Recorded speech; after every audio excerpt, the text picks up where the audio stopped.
नमामि। आज हमारा विषय है शारीरिक 32 लक्षण। महापुरुष का लक्षण भी से कहते हैं। प्रायः हम लोग चर्चा में सुनते हैं 32 लक्षण 32 लक्षण। तो 32 लक्षण क्या है, आज उसके बारे में हम जानते हैं। इस 32 लक्षण में पहला जो देखते हैं, पहला है सुप्रतिष्ठित पादों। पादों मतलब पैर। पैर एक समान जमीन पर पड़ता हो, कहने वाला पैर का जो नीचे का पार्ट है जिसको तलवा कहते हैं, एक समान बैठता हो। दूसरा है पाद तलेसु चक्कानी, मतलब पैर के तलवा में जो सहस्त्र आरों वाला एक चक्र होगा, उसी को पाद तलेसु चक्कानी कहते हैं। तीसरा कहते हैं आयत पंडी, मतलब जो एरी होगा, हील होगा, वो आयताकार होगा, मतलब स्पष्ट होगा, प्रोमिनेंट होगा, इसी को आयत पंडी कहते हैं। फिर है नेक्स्ट है दीर्घ अंगुली। दीर्घ अंगुली मतलब उसका जो अंगुली जो होगा, जो फिंगर होगा, वो बड़ा बड़ा होगा, इसलिए दीर्घ अंगुली कहते हैं। मुदु तलून हथ पादो। मुदु मतलब मृदु, मतलब उसका जो हाथ और पैर होगा वो सॉफ्ट होगा, और जैसे बच्चा का होता है यंग का, उसी तरह से सॉफ्ट होगा। उसके बाद है जाल हथ पादो। जाल हथ पादो का मतलब हो गया हाथ, हथ मतलब हाथ, पादो मतलब पैर। हाथ और पैर के बीच जो उंगली है, फिंगर्स हैं, उसके बीच में जाली होगा, वेव लाइक स्ट्रक्चर होगा, जिस तरह से बत्तख में पाया जाता है। उसंठ पादो। उसंठ पादो का मतलब हो गया कि उसका जो एंकिल बोन्स होगा, जिसको टखना कहते हैं, वो स्पष्ट होगा, प्रोमिनेंट होगा, बड़ा होगा। उसके बाद एनी जंघो। एनी जंघो, एनी कहते हैं डियर को, हिरण को, मृग को। वो उस आदमी का जो जांग होगा मृग की तरफ होगा। उसके बाद चित्त को अनोन मंतो, आजान बाहु जिसको कहते हैं, मतलब दोनों हाथ की लंबाई जो होगा घुटना तक होगा। सीधा खड़ा होगा तो घुटना तक जाएगा। उसके बाद है कोसो हितवत गुहियो, मतलब कोसो मतलब कोस मतलब कवर्ड, हितवत्तु गुहियो मतलब जो जेनाइटल ऑर्गन है वो उसका कवर्ड होगा। जेनाइटल ऑर्गन मतलब यहाँ पुरुष के संदर्भ में है तो पुरुष इंद्रिय हो गया, वो कवर्ड होगा। उसके बाद सुवर्ण वन्नो, मतलब वर्ण जो होगा सोने की तरह होगा, गोल्डन कलर्ड होगा, और कंचन की तरह, कंचन भी सोना ही कहते हैं, उसका जो त्वचा होगा वह भी कंचन की तरह होगा, सोने की तरह होगा। सुखूम छवि। सुखूम कहते हैं कि सूक्ष्म, उसका छवि इतना सूक्ष्म होगा कि उस पर डस्ट भी पड़ेगा तो झाड़ देगा तो झड़ जाएगा। इस पर डस्ट नहीं चिपकता है, धूल नहीं चिपकता है, उसे ही हम सुखूम छवि कहते हैं। तो ये 12वां लक्षण हो गया। 13वां लक्षण हो गया एक एक लोमो, मतलब हर जो हेयर पीट है, जो हर जो रोम कूप है, जिसको छिद्र कहते हैं, उसमें एक ही बाल होगा। प्राय लोगों का 2 होता है, 3 होता है, 1 भी होता है। उधर्ग लोमो। उधर्ग का मतलब उधर्ग, लोमो मतलब जो बाल होगा वो लेफ्ट से राइट की ओर इस तरह से कुंडली की मारते हुए और ऊपर की तरफ निकला होगा, उसे ही उधर्ग लोमो कहा गया। ब्रह्म जुगत्तो, मतलब ब्रह्म जुगत्तो का मतलब हो गया कि शरीर जो है हमारा कमर से ऊपर का जो पार्ट होगा एकदम टॉल एंड स्ट्रेट होगा, मतलब लंबा होगा और सीधा होगा।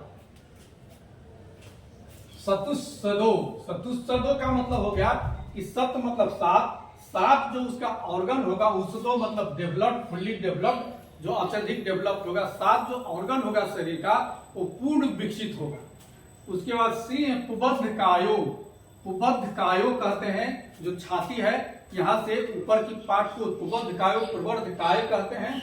वो सिंह के समान होगा, मतलब चेस्ट से ऊपर का पार्ट होगा वो लायन की तरह होगा। चितंत रंसो। चितंत रंसो का मतलब हो गया कि एक कंधा से दूसरे कंधे के बीच का जो पार्ट होगा वो फुल्ली डेवलप्ड होगा। उसी तरह से फिर है समबट खंडो। समबट खंडो का मतलब हो गया, बट मतलब बट का वृक्ष, और खंडो मतलब तना। बट का जो तना होता है उस तरह से और एक समान होगा, मतलब यहाँ से यहाँ की दूरी और यहाँ से यहाँ की दूरी एक समान होगा, बराबर होगा। उसी तरह से निबोध परिमंडलो। निबोध जैसे बट वृक्ष है तो बट वृक्ष का देखे कि वो पूरा चौड़ा एक समान गोल लिए रहता है, तो इसी तरह से यहाँ जो शरीर होगा कमर से ऊपर तक, यहाँ तक और यहाँ से यहाँ तक, ये दोनों बराबर होगा, मतलब वर्गाकार शरीर होगा, न कि आयताकार शरीर। रसज्ञ सज्ञी, रसज्ञ सज्ञी का मतलब हुआ कि जो वेंस है, जो सिराएं हैं, वो स्पष्ट होता है, सुस्पष्ट होता है, ब्यूटीफुल होता है, इसीलिए उसे रसज्ञ सज्ञी कहा गया। सिंह हनु, सिंह हनु का मतलब हो गया कि जो उसका हनु है, मतलब दाढ़ी है, वो सिंह के समान होगा, लायंस की तरह होगा। और 44 दंतों, 44 दंतों मतलब दांत 44 होगा, 44। यह जो है 44 दांत, भगवान बुद्ध जो है जब मृत्यु के पहले तक 44 दांत था, लेकिन जब मृत्यु को प्राप्त करते हैं, मतलब महापरिनिर्वाण को जब प्राप्त करते हैं, उस समय 40 दांत था, 40। समदंतों, समदंतों का मतलब हो गया कि जो भी 44 दांत होगा सब एक समान होगा, एक समान के साथ साथ वो जो है उसमें कोई गैप नहीं होगा, विवर नहीं होगा, अविवर दंतों। ये 25वां हो गया। उसके बाद सुसुक दाढ़ों, मतलब जा होगा, दाढ़ों मतलब जा, जो निचला जो होता है, ये दाढ़ ही जिसको कहते हैं, वो पूरा व्हाइट होगा और अच्छी तरह से होगा, मतलब पूर्ण रूप में डेवलप होगा। बहुत जीवो, बहुत कहते हैं लंबा, जीवो कहते हैं जीव को, मतलब जीव बहुत लंबा होगा, इतना लंबा होगा कि यहाँ से ललाट को छू सकता है, यहाँ से कान को छू सकता है। ब्रह्म रस सरो स्वर, करवीक वाणी, मतलब करवीक उस समय एक पक्षी हुआ करता था, उसकी वाणी बहुत ही मतलब मधुर हुआ करता था, तो उसके समान उसका स्वर होगा, वाणी होगा। उसका अभिनील नेत्रो, अभिनील नेत्रो, अभिनील का मतलब हो गया नीला। जो तीसी होता है, जिसे अलसी कहते हैं, उसका जो फूल होता है वो नीला होता है, उसके समान उसका आंख होगा, ब्लू आइज होगा। गोप खूमो, गोप खूमो का मतलब हो गया कि गाय की तरह उसका आईलिड होगा, जो पलक होगा गाय की तरह होगा। और उन भमुक अंतरे, भमुक कहते हैं भाव को, तो जो भाव होगा, ये दोनों भाव के बीच में जो ये जगह होगा, यहाँ पर जो उन्ना का जो बाल हो जो होगा, वो बाल होगा कॉटनी ग्रोथ होगा, व्हाइट होगा, मतलब बढ़िया होगा, और कॉटन की तरह सॉफ्ट होगा।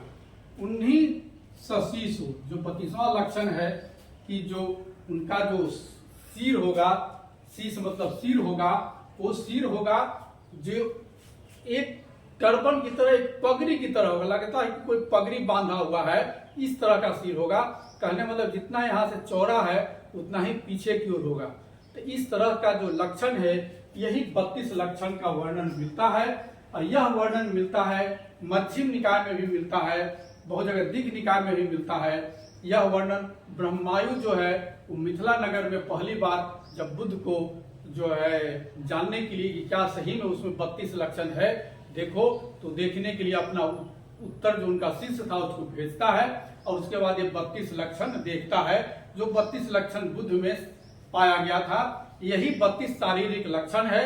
और जो सम्राट अशोक ने सारनाथ में जो अपना पिलर, जो आज भारत का चिन्ह जो कहा जाता है, उसके ऊपर जो चक्र था, 32 उसमें लकीर थे, 32 उसमें जो सिराएं थी, या 32 जो उसमें स्पोक्स थे, वो 32 स्पोक्स वाले चक्र थे। वो जो चक्र जो प्रदर्शित कर रहा था, वो 32 शारीरिक लक्षण को प्रदर्शित कर रहा था, अर्थात वह बुद्ध का पर्यायवाची था, मतलब बुद्ध को प्रतीक के रूप में वो 32 आरे वाला जो चक्र उस पर रखा हुआ था। तो ये 32 शारीरिक लक्षण यही है जिसका वर्णन हमें त्रिपिटक में मिलता है। साधु साधु साधु।